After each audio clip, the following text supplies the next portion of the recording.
दिल्ली के तुर्कमान गेट के करीब बुलडोजर एक्शन। रात में 30 से अधिक बुलडोजर लाए गए। अवैध ढांचा ढाया गया। अवैध निर्माण पर फैज इलाही मस्जिद के करीब बुलडोजर एक्शन। लोगों का जोरदार विरोध। दिल्ली डीसीपी सेंट्रल ने बताया, मस्जिद के पास बारात घर का हिस्सा तोड़ा गया। मस्जिद को बिल्कुल भी नहीं तोड़ा गया। डीसीपी का आसपास के अवैध हिस्से को तोड़ा गया, जिसमें बारात घर, एक डिस्पेंसरी और कुछ दुकानें शामिल थी। पत्थरबाजी मामले में कार्रवाई जारी। पुलिस ने अब तक 10 लोगों को हिरासत में लिया। 100 सीसीटीवी से पत्थरबाजों की पहचान। डीसी बोले, फैज इलाही मस्जिद के बाहर हुई पत्थरबाजी मामले में आरोपियों की पहचान कर रही है दिल्ली पुलिस। सभी के खिलाफ कार्रवाई जारी। पुलिस कर्मियों की बॉडी पर लगे बॉडी कैम और आसपास लगे सीसीटीवी कैमरों की मदद से आरोपियों की पहचान जारी। 100 से ज्यादा वीडियो खंगाले गए। दिल्ली पुलिस ने तेज की तुर्कमान गेट बवाल की जांच। सोशल मीडिया पर भड़काऊ पोस्ट पर लगातार बना रखी है नजर। खालिद मलिक नाम का शख्स इस वीडियो में मस्जिद गिराने के लिए बुलडोजर लगाने की अफवाह फैला रहा है और लोगों से भारी तादाद में घर से निकलने की अपील कर रहा है।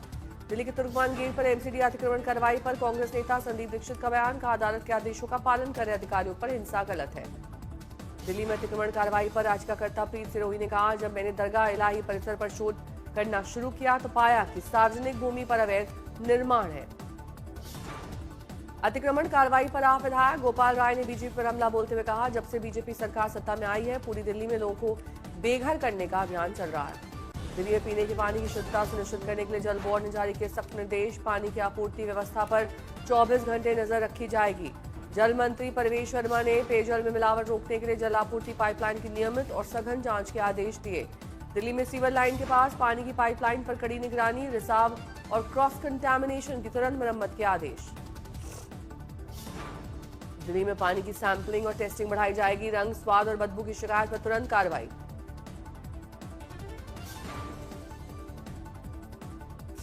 पाइपलाइन मरम्मत और बदलने को प्राथमिकता। सभी निर्देश तत्काल प्रभाव से लागू।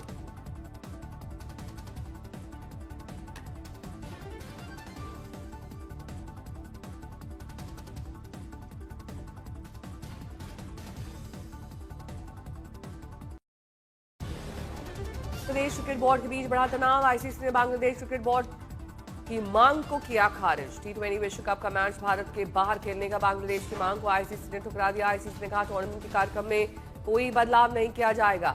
आईसीसी ने कहा, बांग्लादेश को टी20 विश्व कप खेलने के लिए भारत आना होगा, अन्यथा उसे अंक गंवाने पड़ सकते हैं। दूसरी ओर सूत्रों का कहना है कि आईसीसी द्वारा अनुरोध अस्वीकार किए जाने के बाद उन्हें कोई जानकारी नहीं दी गई।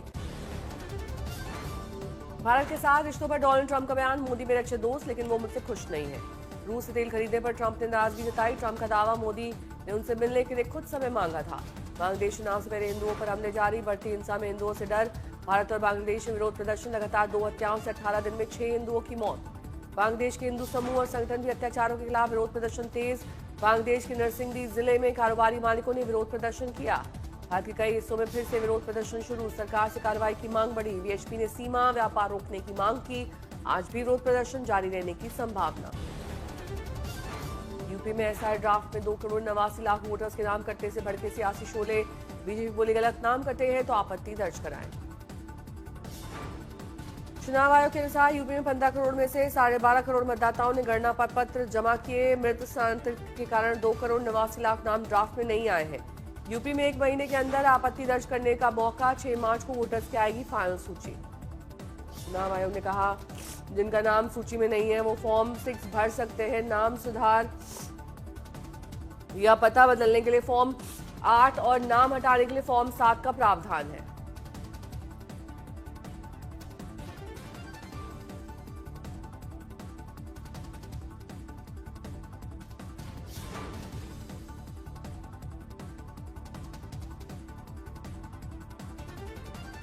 यूपी के एसआई ड्राफ्ट मतदाता सूची से नाम हटाए जाने पर कांग्रेस ने खड़े किए सवाल। प्रदेश कांग्रेस अध्यक्ष अजय राय ने इसे साजिश बताते हुए जांच की मांग की। दिल्ली विधानसभा में बीजेपी विधायकों का हंगामा। महापुरुषों के अपमान को लेकर बीजेपी विधायकों की नारेबाजी। आतिशी से माफी मांगने पर अड़े बीजेपी विधायकों ने माफी मांग के पर्चे उठाए। दिल्ली के जेएनयू कैंपस में पीएम मोदी और शाह के खिलाफ कब्र खुदेगी जैसे भड़काऊ नारों पर सियासी बवाल। प्रहलाद जोशी बोले, पीएम के खिलाफ नारे शर्मनाक। जेएनयू प्रशासन ने दिल्ली पुलिस से एफआईआर दर्ज कराने का अनुरोध किया। कहा, नारे विश्वविद्यालय की शांति और सार्वजनिक व्यवस्था के लिए खतरा है। सुरक्षा पर भारत को नसीहत देने वाले देश को विदेश मंत्री एस जयशंकर की दो टूक। बोले, कुछ देशों को मुफ्त सलाह देने की आदत है, उन्हें सिर्फ अपने फायदे से मतलब है।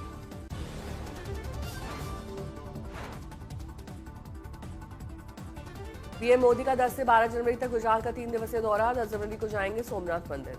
ऑल टाइम हाई पर पहुंची चांदी, 7,000 रुपए बढ़ के 2,51,000 रुपए हुई 1 किलो चांदी की कीमत। जम्मू कश्मीर में साइबर फ्रॉड और आतंकी फंडिंग पर सीआईए की बड़ी कार्रवाई। 20 से ज्यादा ठिकानों पर छापेमारी। प्रयागराज संगम तट पर चल रहे माघ मेले में लगातार उमड़ रहा आस्था का सैलाब। लोग भक्ति भाव से संगम में कर रहे हैं स्नान। श्रद्धालु और कल्पवासी लगातार कर रहे हैं ध्यान और पूजा पाठ। समाज कल्याण की कर रहे हैं कामना।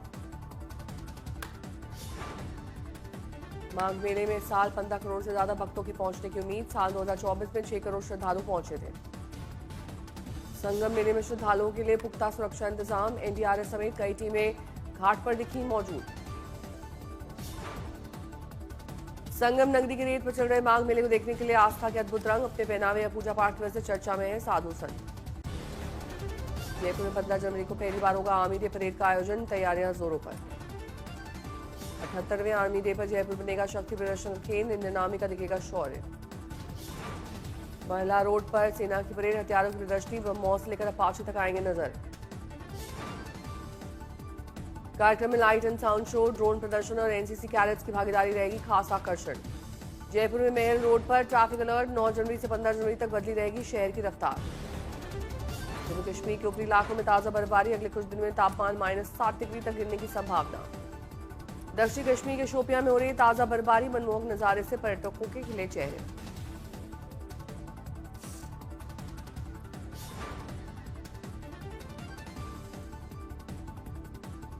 श्रीनगर में तापमान गिरकर -3.5 डिग्री सेल्सियस पहुंचा। आने वाले दिनों में -6 से -8 डिग्री सेल्सियस रहने का अनुमान। श्रीनगर की डल झील जमनी शुरू हो गई है। तस्वीरें आई सामने। हिमाचल के रोहतांग दर्रा और अटल टनल पर बड़ी संख्या में उमड़े पर्यटक। ताजा बर्फबारी का उठाया आनंद। हिमाचल की सोलंग वैली में ताजा बर्फबारी। हर ओर दिखी बर्फ की सफेदी। बड़ी संख्या में पहुंचे सैलानी। यमुनोत्री धाम की पहाड़ियां बर्फ की सफेद चादर से ढकी। गंगोत्री धाम में जमने लगा पानी। उत्तरकाशी में कोहरे और गलन की वजह से जनजीवन अस्त व्यस्त। तापमान माइनस में पहुंचा। अमृतसर में छाया घना कोहरा। विजिबिलिटी काफी कम। लोगों की बढ़ी मुश्किलें। राजस्थान के सबसे ठंडे शहर में सर्दी का असर। घने कोहरे की चपेट में फतेहपुर शेखावटी। आगरा में शीतलहर और घने कोहरे का कहर। कम विजिबिलिटी के चलते साफ नहीं नजर आया ताजमहल। आगर मालवा में लगातार 5वें दिन घना कोहरा। विजिबिलिटी कम होने से वाहनों की रफ्तार धीमी। पाली में घने कोहरे का कहर। ठंड से लोग बचने के लिए जला रहे अलाव। पटना में लगातार गिर रहा है तापमान। प्रशासन ने कई इलाकों में की अलाव की व्यवस्था। महाराष्ट्र के हिंगोली में कोहरे और ठंड का प्रकोप। तापमान 10 डिग्री सेल्सियस। श्रीनगर के बुलबुल बाग इलाके में भीषण आग। कई कालीन गोदाम और पेंट वेयरहाउस जलकर खाक। पेंट गोदाम में ज्वलनशील सामग्री होने से फैली आग। 8 घंटे की मशक्कत के बाद आग पर काबू।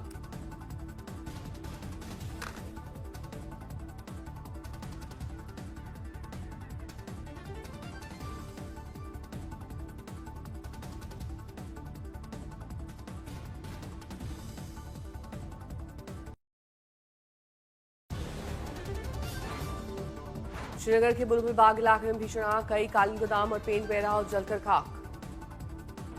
पेंट गोदाम में ज्वलनशील सामग्री के कारण फैली आग। 8 घंटे की मशक्कत के बाद पाया आग पर काबू। आग बुझाते समय फायर फाइटर झुलसे। रुद्रप्रयाग के जखोरी क्षेत्र में जंगलों में भीषण आग। जंगल की आग के रास्तों पर बोल्डर गिरे। आग बुझाने और मामले की जांच जारी। शाहजहांपुर में मौलाना तौकी रजा की बेटे की कार और रोडवेज बस में जोरदार टक्कर के कारण कार के एयरबैग्स खुले। कार से सफेद क्रिस्टल और सिरिंज बरामद। पुलिस ने फरमान को हिरासत में लिया।